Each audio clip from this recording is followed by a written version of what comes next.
Oh. Ano, Ibiang? Okay ka na?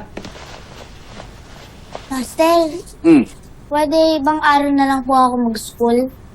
Wala pa po kasi akong mga gamit tsaka uniform. Ang talaga ba? Lalo ako papansinin. Uy! Ano daw? Diba? At lalo kang mapapansin pag meron ka ng bagong bag at bagong baunan. Pati medyas at sapatos!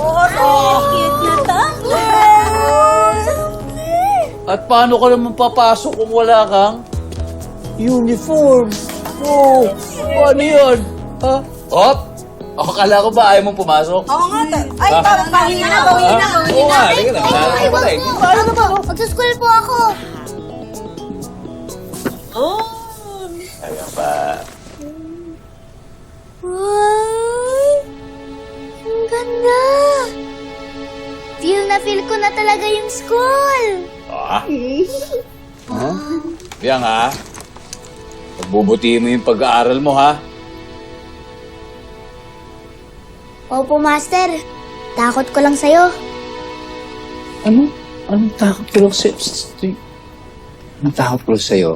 Ibiang, ikaw ay papasok at mag-aaral ka at gagawin mo yan hindi para sa akin, hindi para sa amin, ha? Kundi para sa sarili mo. Para naman may matutunan ka, pero higit sa lahat, siyempre, para maging proud ka sa sarili mo. Ha? Promise? Ah. Talaga?